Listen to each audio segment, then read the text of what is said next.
Boiberik? Yes. Can you Yes. describe Well, I went there for several summers, and I liked the camp a lot, and it was sort of suffused with Yiddishkeit. One of the amusing things is how it was named. Like there were 10 units for the children, and there was the Yingste Yingsten, the Mittlere Yingsten, the Elste Yingsten, on through the Mittlere Elste and the Elste Elste. And then there was the Kinderheim, which was a separate building. And I went, I think, for 3 years. I spent several summers there, and the place was the Yiddishkeit. I know that every morning there was, after breakfast and after you cleaned up your bunks, I think there was an hour where you were supposed to have Yiddishkeit. And I forget what they taught, but I know that I would cut out of it quite often, and I would wander in the woods and sit by the stream and look at frogs. But I did go to some of the sessions. I don't know if they taught Yiddish. I really don't remember anything about these Yiddish hours. And I figured out that since I didn't wear a watch, there were bells, that would ring. It's breakfast time, it's cleanup time, it's Yiddish hour, it's you go swimming now. There would be a loudspeaker. What they did do was Shabbos was a big thing in Boiberik, and I loved it because what it would happen is early in the afternoon the laundry would come back and the dirty laundry would go out.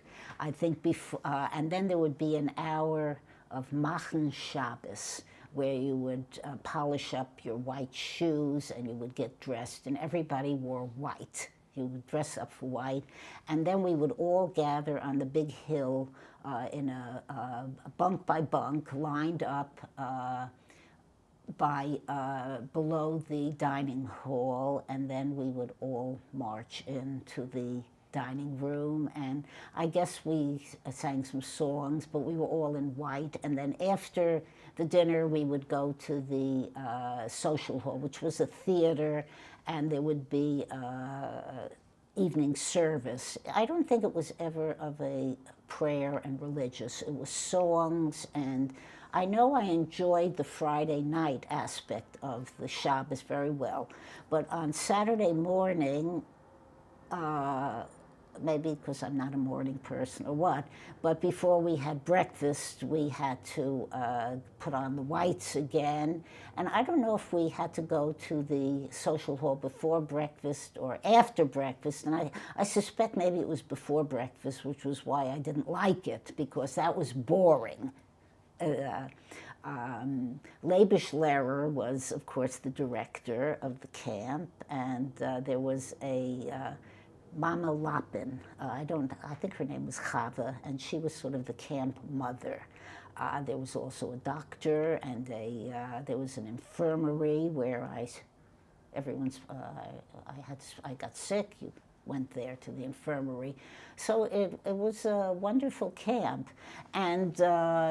What they had in the middle of the end of July was they had the Mitsaison, the Mittelsaison, and that was sort of was out on the field, and of course all the parents would come as guests, and I think we did a lot of formative marching, and it was okay. Yeah, it was okay, and there was some dances too. We learned dances, but the highlight was the Felker Yontov at the end of the season. I have a lot of pictures I've taken of that, where each group was a different nation, and we all learned songs, and we each did a dance, and the dances were performed in the theater.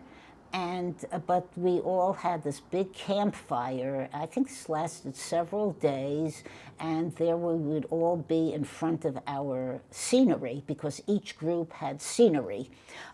Traditionally, the next to oldest group of girls were the Israelites. We were Yisrael, and there are the pictures of me and the shmatas, you know. But the oldest group, which were the 15-year-olds, the Elster, we were the Boiberik Kanach, and both boys and the girls, and we were, of course, the most important. And I remember we wore shorts and these funny little hats. So the Felker Yontiv was really wonderful, and then, of course, the day after, you packed up and you went home.